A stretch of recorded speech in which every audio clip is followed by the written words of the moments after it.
is without beginning or end. It is shapeless, and yet all shapes. Storm is its breath. Spilled blood is sustenance. By its power, we chosen few become the scythe that culls mankind. Omnipotent Agarnus. Fighting forces of the Circle of Orboros, elemental destruction and primal rage. The product of thousands of years of coordinated efforts to master nature's powers, the Circle of Orboros is the most ancient, unbroken human organization existent in Western Emerald. Its true goals are hidden beneath layers of secrets. Few outside its inner cabal suspect it is anything but a disorganized group of enigmatic, if individually potent, black-clad druids and their personal armies. Some in the wilds look to the druids of the circle as prophets or priests of the devourer worm, but the truth is more complicated.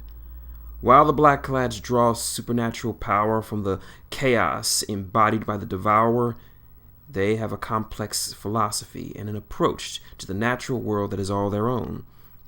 The black-clads believe that both the worm and Dunia are specific manifestations of a single primal and all-pervasive natural entity they call Orboros. The nature of Orboros. According to the Circle, the worm is the destructive consciousness of the primal Orboros. The aspect of this greater being is at its most active, aware, and violent. In the worm is concentrated most of the raw mystical power of Orboros, gathered on Cain and flowing into your Cain. The blackclads draw on the power of the worm through subterranean arteries called ley lines, which serve as the circulatory system of Orboros. They wield this power to ensure the worm remains distracted by its eternal war in Urkain against Menoth, the creator of man, and patron of civilization. Though the worm is the wellspring of the power they wield, it is a terrifying force whose attention they do not wish to draw. If the worm can be equated to the will of Orboros, Cain itself is its body, the corporeal and tangible being whose health affects the flow of energies through the ley lines. These conduits are vital to the power of the Order, and the blackclads work tirelessly to ensure the ley line system remains strong. The energies flowing through these ley lines can be choked by civilization. Anything that disrupts the course of rivers, the integrity of the mountains and hills, or the growth cycles of forests injures Orboros.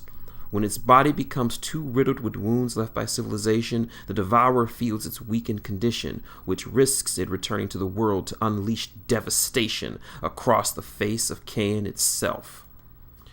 Recent years have seen several close calls as conflicts with the Trollkin, with the Legion of Everblight, and even among the Circle's memberships have prompted supernatural clashes on a scale beyond anything the Order has ever experienced. Thus far, the Circle of Orboros has only narrowly managed to avoid disaster.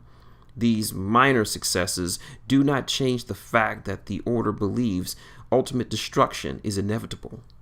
Even without the spread of Dragon Blight and renegade blackclads conspiring to aid the return of the worm, the inexorable spread of civilization guarantees the Circle will fail in its long-term goal.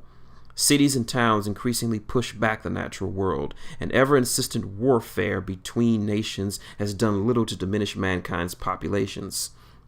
Facing this, the blackclads insist violence on any scale against civilization is justified. Were all the great kingdoms shattered and their cities turned to rubble, it would not be enough to reverse the imbalance. The blackclads focus on limiting civilization whenever possible, as well as battling any other threats to the body of Orboros, such as the blight of dragons. The scope of this work is vast, but even the fact that the Circle's goals are unachievable does not deter the druids from making the attempt. Operating in scattered groups, the blackclads have created a network of sacred sites to channel the natural power of the ley lines. They use this network for communication and to transport themselves instantly across vast distances. Maintaining these sites has sometimes required them to go to war with groups who would defy them. When roused to battle, the Circle of Boros is unsurpassed at exploiting their terrain to their advantage, striking swiftly and unexpectedly across great distances and invoking destructive elemental power.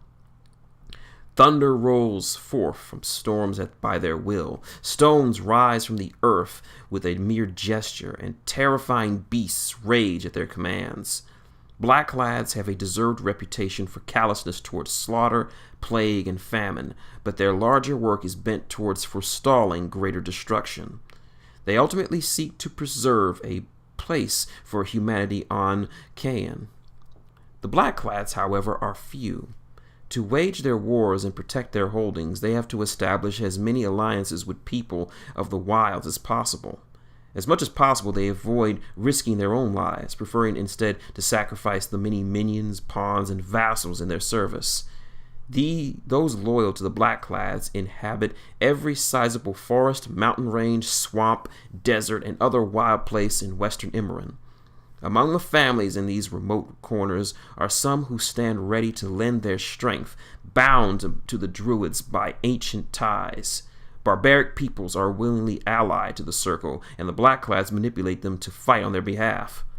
When the Circle gathers for war, it does so as it has for millennia, at the head of a howling horde that would smash the cities of man and cast their inhabitants into an everlasting dark age.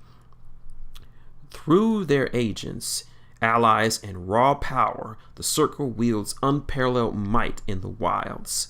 The Blacklads prefer to move unseen, working through emissaries, manipulation, and implied threat. Though the organization can quickly bring forth its own sheer strength to bear, raising armies among their allies can take time, careful negotiation, and the invocation of ancient pacts.